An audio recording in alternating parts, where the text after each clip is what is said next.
This is our time, and yeah, we gon' shine. You better put your blockers on before you get blind. Wildcats gon' win. Yeah, we all in.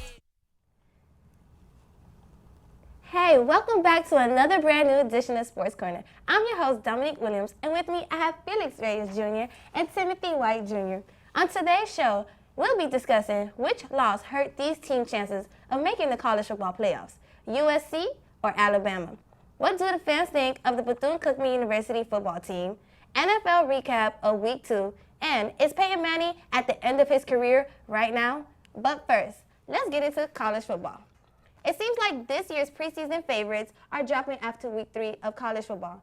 Ole Miss knocked off Alabama with a victory of 43-37. Then we had the opportunity to see number 6 seed USC versus Stanford. Whoa, what a shock that was to see Stanford walk away with a victory in the Pac-12 with the score of 41-31. Our topic today is, which team hurt the most, USC or Alabama? So, what do you guys think? Well, man, I would have to go with Alabama because just based off the facts, like, man, where's their quarterback? Like, where's that guy that's gonna run that high-powered offense, that's gonna use all those weapons that they have, you know? Because it seems like Coach Saban doesn't even know who his real quarterback is these days. I mean, he switched quarterbacks at the start of the Ole Miss game. The head quarterback was Cooper Bateman, and he was supposed to be the backup. Right. But he started him. So they have And they lost. quarterback controversies. Quarterback controversies, I don't know, because Jacob Coker, apparently he's supposed to be starting again for this upcoming game against ULM. So, I mean, we'll see. But personally, I mean, Alabama definitely has the hardest route to take. Alabama won the national championship in years 3, 5, 6, and 6 under head coach Nick Saban.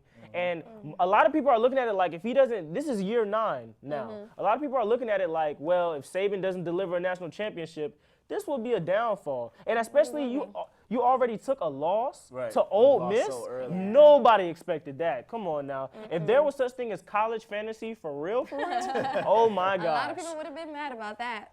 Really mad. I see what you're saying, but I think it hurts USC way more. Really? USC dropped from 6 to 19 in AP polls. Alabama went from 2 to 12. So Alabama's already still ranked higher than them. They have a little bit. I don't believe Stanford was ranked, were they? Stanford was not ranked when they played USC. That's a Number good rankings. 16.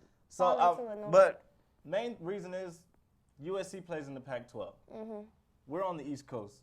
Nobody stays up that late to watch the Pac-12. The SEC is deemed the best conference in college football, no matter what, flat out, point blank, period. And you're right. You have a great point there, and that's why I feel like Alabama, they're taking a worse loss. They're taking a worse loss, especially with the loss against Ole Miss, due to the fact that they were ranked the top team in the SEC West during the offseason. But this is why I say it's USC, because I think Alabama has a better loss, so to speak.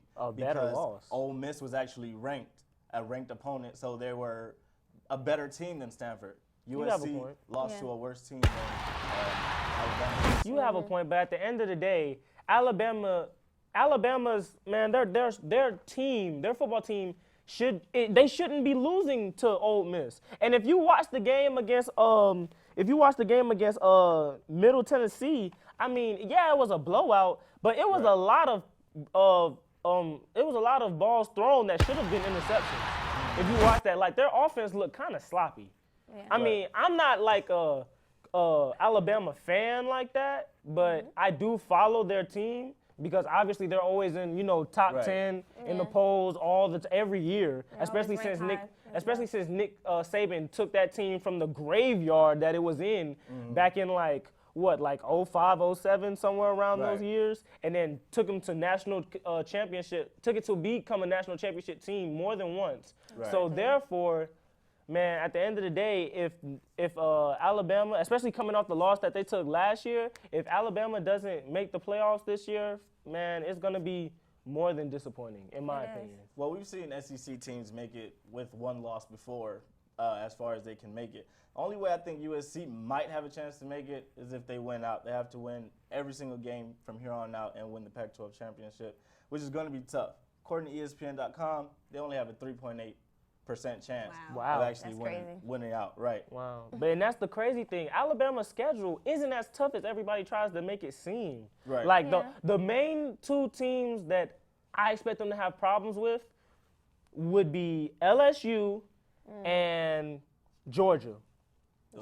Those two teams, without a doubt. I feel like those are the hardest teams on their schedule this year, without a doubt. You probably got a point. And due to the fact that they've already taken a loss to Ole Miss, I don't know how they're gonna react to that loss. Like either it's gonna boost their boost their morale, make them get their stuff together and come out with more fire next game and throughout the season, or it's gonna just go downhill. Or it could go the opposite way. Exactly. It's going to go way downhill. All right, so that's it. So we head over to Eric for this week's Street Corner.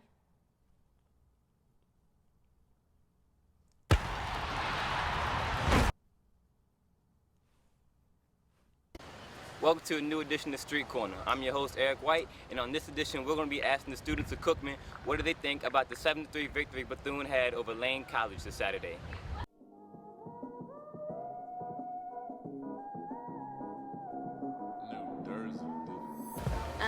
Well, I'm a real Wildcat fan, and I love the football team, so I always try to go and support. And this past Saturday, I think the Wildcats did really great. I love going and watching the game, and it was fun.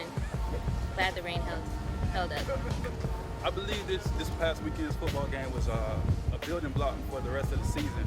Being it was the first home game, I believe that energy can transfer to the campus and also the student environment and the student body.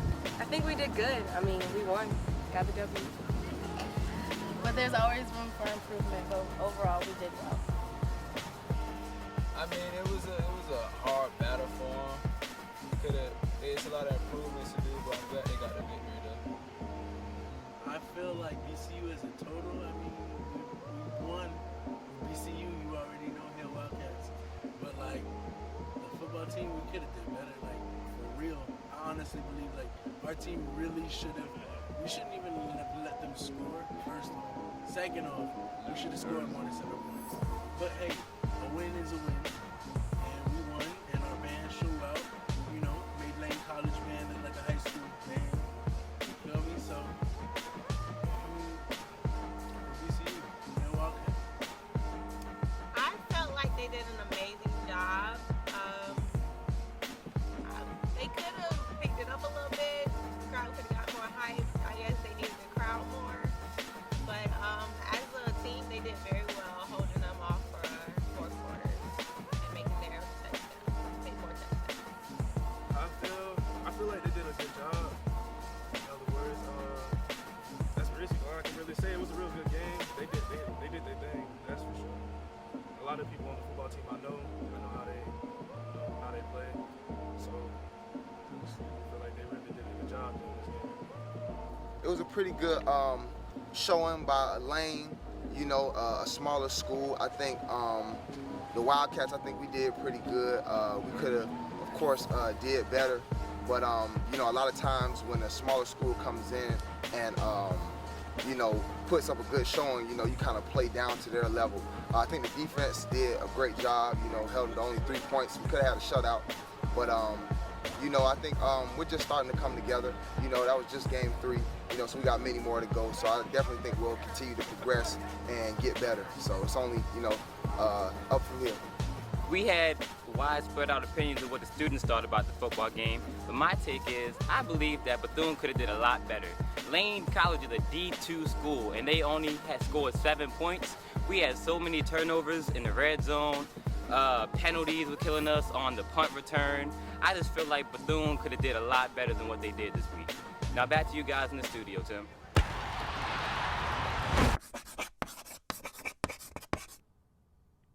Thank you, Eric. This past weekend, the VCU football team played D2 Lane College. The Wildcats won 7-3. Should this scare fans that VCU only scored 7 points against a D2 program? What do you guys think about that? Felix, I'm going to just go ahead and let you take it away first because I have a lot to say. Do not fret. Wildcat fans, do not be afraid. Wildcat Nation, BCU, we are okay. Do not hit that panic button just yet. Are you sure? Yes. Are you okay about that? Yes. All right. They left a lot of points on that field on Saturday. Okay. There were 21 points at least that they should have scored. Exactly. Two turnovers in the red zone that ended great drives. There was a penalty on a run back for a punt return that got called back. So they definitely played down to their level of competition. Just the week before, they put up 56 points. Yeah, against Grambling State, right? Exactly. That's what so I'm saying. they definitely played down to their competition in that game, which is why I say ease up on that panic button. I think the score should have been a little high. Good points. It should have. Good points. Good points.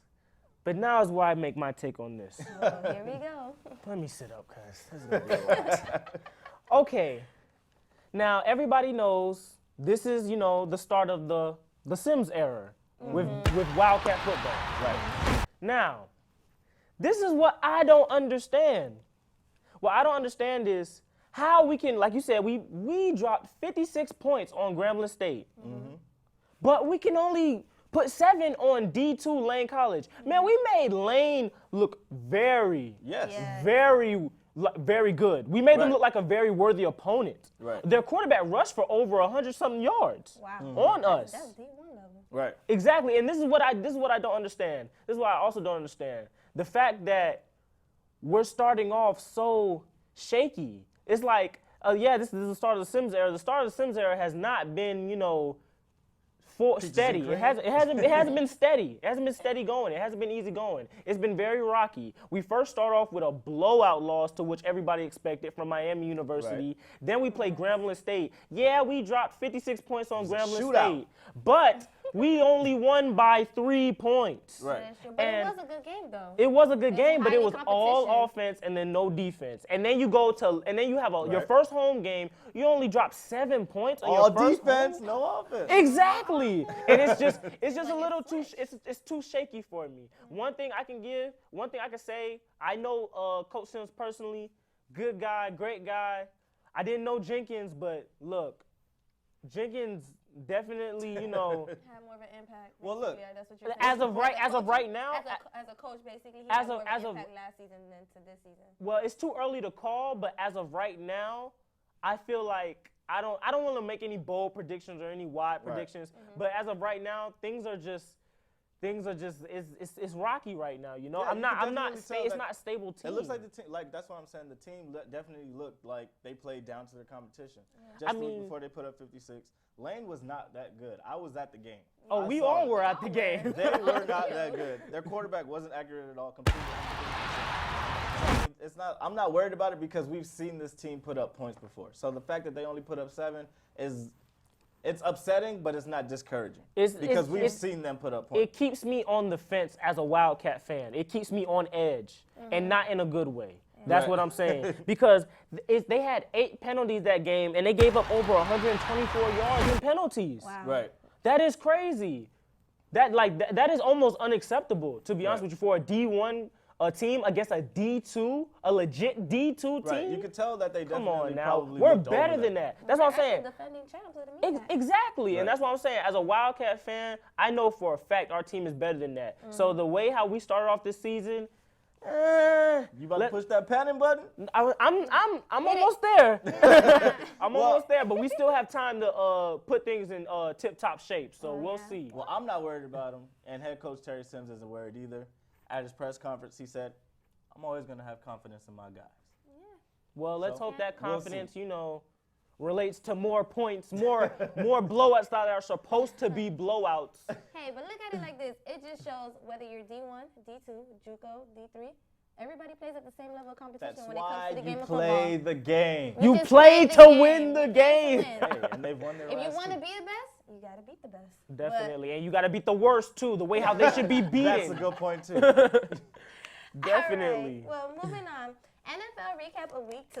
So first, let's touch on the Raiders versus Ravens. Yeah, let's do that. Wow. Well, let's start off with you. For a What did you Patriots think fan, about you're the game? very excited. Yeah. Look, Very secondary About these Raiders. secondary team What is did the I tell you Patriots. guys? Newly Every recruited week- Patriots fan, every might I week is add. something But the different. Oakland Raiders will always be number 1.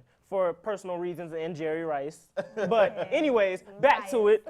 Man, shout out to them Raiders, man. How about it? Raider Nation, man. All right. The Raiders beat the Rams 37-33. Huh? Ravens.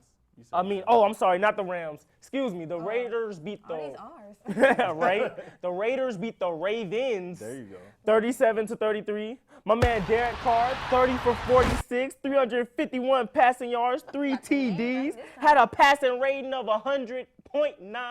Let's go. Okay. You already know. Hey, and I have a message. Michael Crabtree is not sorry, okay? He is not a sorry excuse for a wide receiver. Tell that to Richard. Hey, that's what I'm telling it to right now. Michael Crabtree had 111 yards with 1 touchdown off of 9 receptions. And Amari Cooper, he was besting the ball out. Definitely, arguably, probably the best wide receiver Alabama ever had. Guess who he's with? The Raiders, obviously, you know that. And he had 7 receptions for 109 yards and 1 touchdown. Man, look, because even you counted us out. You count y'all out all the time. Exactly, and I told you. Mark my words. I'm going to say it again. We're going to win at least 8 games. We're going to go at least 500. I'm not saying we're going to make the playoffs because we're in that AFC West division, but what I'm saying is we're going to go 500. This win was impressive. I'll give you that. Definitely. But you caught the Ravens at a good time. T-Sizzle, Terrell Suggs, out. Look, I'm not worried about him. Carr had all day to throw. Shout out to the offensive line. He threw over 350 yards. Shout out to the offensive line. I hope Derek Carr took y'all to dinner after that game. Oh my God. Y'all deserved it. Y'all deserved it. That's all I'm saying. But man, dog, on a week 2 recap, man, how about them Cowboys though, man? Wow. Yes. It's gonna be a long season. Boy, hey, the season's over. It's done. I can't say that. It's done. With Tony Romo and Des Bryant You out, have Tony Romo and Des Bryant out for at least 2 months. But they still have the Redskins, the Eagles, and the Giants in their division. So it's far from over. Look, all I got to say is this. If the New York Giants can get their stuff together, they might be able to win. Right, I'll give you They might be able to win their division. Right now, they have the best quarterback in their division. Because the Cowboys, even though the Cowboys are 2-0, man, let's be honest. Cowboys Nation is done for this year. They man, got lucky. You trying to get beat up. I'm just being honest. And I was rude. I'm not gonna lie. Like I was low key. Like, oh my goodness, the Cowboys look good this year. Like they look really good. Like they might be able to do something in the postseason. But man, look, the postseason is now a prayer. The postseason is a prayer for Cowboys just hope they fans. make it into the wild card. At least. Have their best 2 players out by far, and it's gonna be a tough uphill battle. They're gonna have to try to run the ball. And that's gonna have to be their philosophy moving forward until they get those 2 guys back. Yeah, definitely. But man, how about Philly though? Philly? The Eagles, man. Look, all I gotta say is this. I called it. That Chip Kelly offense, I told you, that college Chip Kelly offense, it might not work in the NFL. I said that. And look at it. Has it prospered yet in a game? No. It worked in the season. They made the playoffs the first year, so I mean, it's not look, terrible. It's not terrible, but I told you it was definitely going to be shaky, especially with signing DeMarco Murray. He's not using his weapons to the best of his ability. DeMarco Murray is not fit for that offense. Let's be honest. He's not an east and west runner. He's definitely north and south. Exactly. But look at it. He's gotten rid of his other playmakers. Like he's gotten rid of Deshaun Jackson. He's gotten rid of LaShawn McCoy. Like. I just don't understand why he's doing what he's doing. And you have out of all the people to run that offense, you have Sam Bradford? Man. Where's Tim Tebow? Where's Tim Tebow? Y'all need to sign him. Go get him. Go get him. They let him go. And you have Sam Bradford, injury-prone Sam Bradford at that. He might crack a rib. Exactly. Running your offense. To the promised land. He sure enough could have. I don't know. Sure enough could have. But. Okay, wait, hold on, you guys. We're missing one more person we should be talking about as well. Who? Jameis Winston. Oh, yes, definitely. Definitely. Played way better. And all I have to say is this. For everyone who counted Winston out after week 1 should not be talking. You gonna call that man a bust? Be quiet. Be quiet. My man Winston, 14 for 21, 207 yards passing, 1 passing touchdown, and 1 rushing touchdown. And no interception. No He interception. didn't throw no interceptions. Let's go, Winston. Y'all always talk about the man always throwing interceptions here, left and right. He did fumble. So, I mean, It was a lost Hey, fumble. blame He the lost offensive a line. fumble. The Bucks, He everybody lost a knows the fumble on Bucks his need to way get their down. offensive line together. On his way quarterback down. gets all the credit, they get all the blame. So Hey. it's two sides to the coin. Team played way better though. I'm not gonna lie. Exactly. Definitely. I On the seen road in New Orleans, that dome, the way that they took played to come out with the advantage. video. They took advantage of the And competition. what did I say last week? Give Winston time. He will have to grow into Right. this offense. Yes. And as you can see already, he's showing signs of growth. Right, their defense Showing a forced lot of some turnovers, improvement. Gave him a couple more opportunities as well. It's definitely. And you know what's going to good be look. and he has another test coming up this week against that Texans D line. So Right. we're definitely going to see how mobile he can be. We will And see. we're gonna see if that offensive line can hold up. Because honestly, with the competition Winston has faced lately, has definitely been how should I say, more challenging than what Mariota has faced. Yeah. Going back to the whole Winston versus Mariota thing. Right.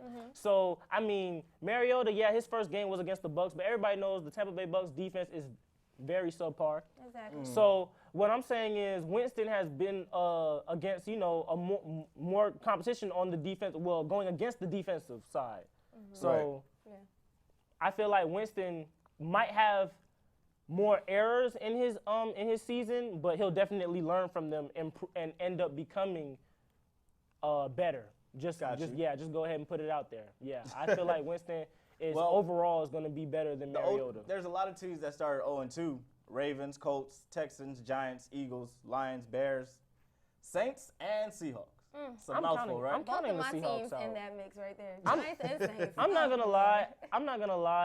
I think I'm gonna count the Seahawks out this year for a little Really? bit. I really do think so, because just off of the fact that man, I just don't. I'm not feeling it. It doesn't look like the same team to me, honestly. Well, they like got who back would Cam have? Chancellor. Yeah, so they did, and good for them because they sure Right. enough needed him. Right. The way that they lost their first two games has a lot to do with their back end defense. And with Cam True. Chancellor back, he definitely shores that up. All I gotta say is this: don't be surprised if Russell Wilson gets hurt or if he just has a bad season this season. I'm not. All I'm saying is that Sierra But curse. That don't- Sierra don't curse. count- Oh, I was just about to bring that, but I'm not going to bring her into this. But no, I don't think it's a curse. Nothing to do Because with anything. Future is popping right now. Oh, And she was with him. all I'm so- saying. I would say the Colts probably had the best chance to probably make the playoffs. The Colts, I would after definitely say starting so 0-2. myself. And that was also my Super Bowl pick, so I'm still rooting for them boys. Hopefully they won't make me Right. look They stupid. still have the best Oh, no, quarterback. I They still can't have the go best for the quarterback Colts. in their division. Definitely. I feel like they just have to get things clicking on all cylinders on offense. Right. Definitely. They definitely need to protect they that need man. more. They need more chemistry on offense. Once they get that down pat, defense gonna come along. I feel like they'll be okay. We'll see. We'll definitely see. So we head to AJ for this week's second Street Corner. Oh, hey, what's up, y'all? It's your boy, AJ McCray, here with another edition of Street Corner. And we're here to find out today if the students, think that it's time for Peyton Manning to kick the bucket. You think it's time for Peyton Manning to hang it up?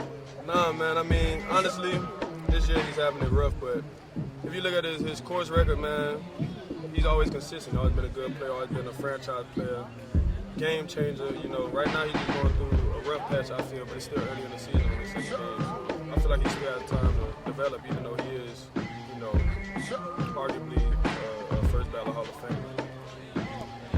Nah, Peyton Manning have a long way to go in his career.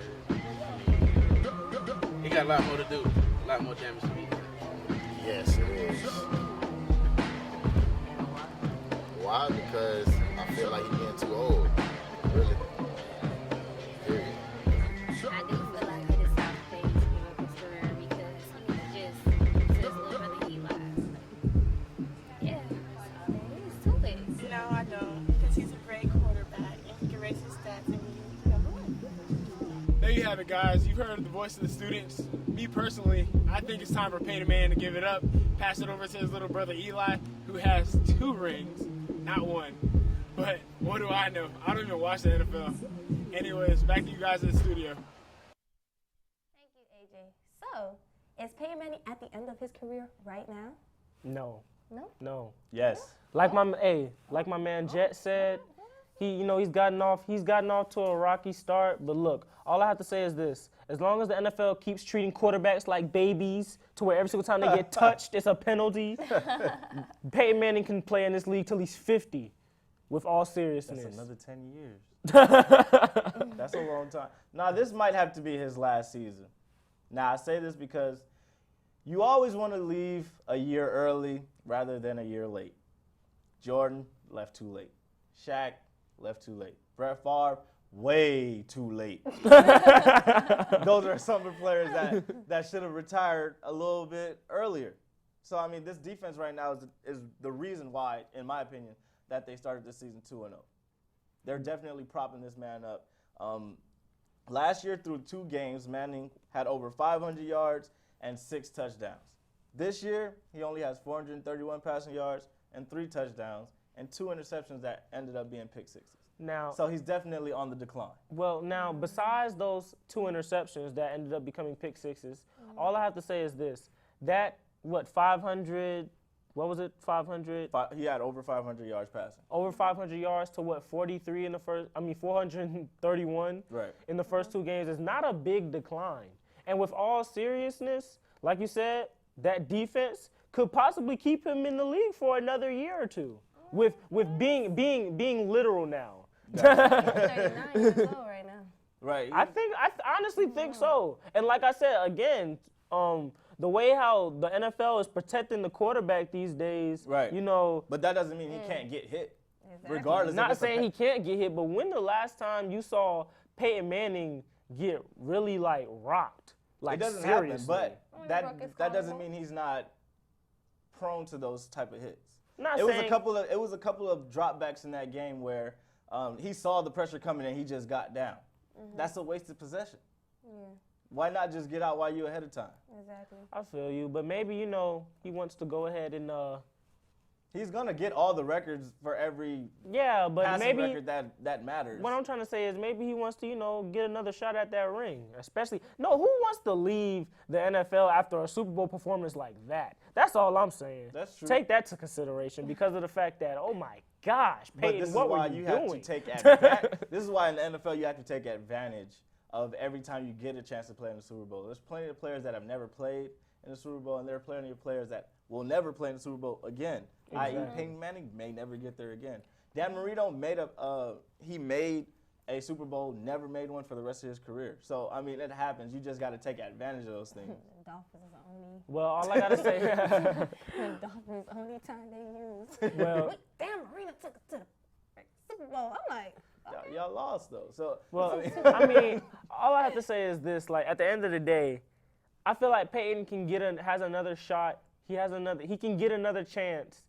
And when he does, if he does, I'm sure it won't end up like his last chance. And plus, also, maybe he just wants to get one, or at least tie with his brother. Don't do this. With his brother. Sibling rivalry. I'm just saying. You're talking reckless right now. I'm just saying. A lot. All I was saying, because a lot of people try to, bring up the conversation. Oh, Eli's better than Peyton because he has more rings, which is beyond ridiculous. One of those rings were lucky. With all seriousness, yes, with that helmet catch, so lucky. Oh my gosh, so lucky. My man Randy Moss should have a Super Bowl ring on his finger right now. That's all I'm saying. But anyways, back to the subject. Peyton, I feel like he does have, he still has some more time. He still has some more time. It's limited now. It's limited. I wasn't serious when I said he could play till he's 50. That was a joke. But we're going to keep that. But no, with all seriousness, he has at least 2 more seasons left. This might have to be his last one. I mean, he's on the decline. You could tell in his statistics. Right now, they're ranked 26th in the league in passing offense. That doesn't sound like a Peyton Manning. It doesn't, though. Offense. How about this? Let's bring Peyton to the Giants. Have Peyton and Eli go out like that. Go out like that. Go out like that. You've had a lot of ideas. That one might be the worst. That might be the worst. Just bring him to the Giants, have the 2 brothers play, and let them go out like that. I'd rather not. Just come to the Raiders. Oh, no, that's We've taken washed-up quarterbacks before. Carson Palmer. Don't do that. Carson Palmer got his team 2-0. The Cardinals would be nothing without Carson Palmer right now. So. Oh, wow. Well, that's all what we have for today's show. Be sure to follow us at BCU Sports Corner on Instagram and Twitter with Felix Reyes Jr. and Timothy White Jr. and myself, Dominique Williams. Make sure to keep sports in your corner. Let's go, Derek Carr. Yeah, I'm still hyped about it. And yeah, we gon' shine. You better put your blockers on before